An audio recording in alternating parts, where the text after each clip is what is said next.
গেল রাত থেকে বৃষ্টিপাত ও পাহাড়ি ঢল হওয়ায় সুনামগঞ্জে পানি কমতে শুরু করেছে। তবে সিলেট অংশে সুরমা কুশিয়ারা নদীর 3টি পয়েন্টে পানি বিপদসীমার উপর দিয়ে বইছে। এই মুহূর্তে সিলেটে আছেন রিপোর্টার উজ্জ্বল চক্রবর্তী ও সুনামগঞ্জে আছেন হিমাদ্রি শেখর ভদ্র। প্রথমে যাচ্ছে উজ্জ্বলের কাছে। উজ্জ্বল,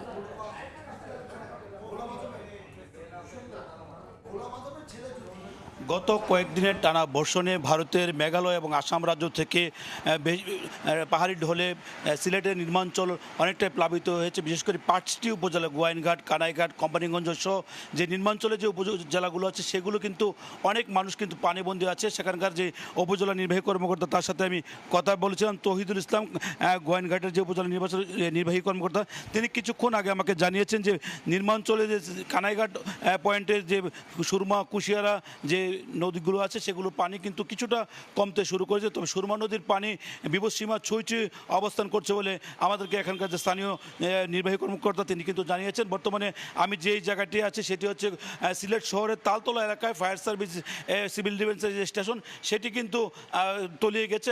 কিছুক্ষণ আগেও কিন্তু এখানে কিন্তু পানি বৃদ্ধি অব্যাহত আছে।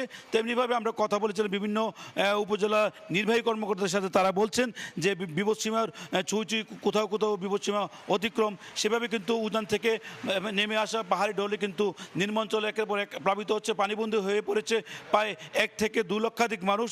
এখন পর্যন্ত উপজেলা প্রশাসনের পক্ষ থেকে শুকনো খাবার, চিরা, মুড়ি এবং চাল সহ বিভিন্ন ত্রাণ সামগ্রী দেওয়া হচ্ছে। কিছুক্ষণ আগে আমি গোয়াইনঘাট উপজেলার যে নির্বাহী কর্মকর্তা তৌফিকুল ইসলাম তার সাথে কথা বললাম। তিনি বলছেন প্রত্যেকটি ইউনিয়নে 3 টন করে চাল বরাদ্দ করা হয়েছে এবং শুকনো খাবার দেওয়া হচ্ছে। তেমনিভাবে যারা পানিবন্দী মানুষ আছে এখন পর্যন্ত সরকারের পক্ষ থেকে সার্বিকভাবে খোঁজখবর নেওয়া হচ্ছে, কোথাও যেন কেউ যেন দুর্ভোগে না থাকেন সেটি কিন্তু তারা নিশ্চিত করছেন। এবং তারা বলছেন যে বিভিন্ন স্থানে কিন্তু আশ্রয়কেন্দ্র প্রস্তুত রয়েছে। যারা বিভিন্ন এলাকায় পানিবন্দী আছেন তাদেরকে আশ্রয়কেন্দ্রে নিয়ে আসা হবে এবং কোথাও কোথাও যে পানিবন্দী মানুষের যারা বিভিন্ন জায়গাতে অবস্থান করছেন তাদেরকে কিন্তু উদ্ধার করে নিয়ে আসছে এবং সেই সাথে কিন্তু সেনাবাহিনী বিভিন্ন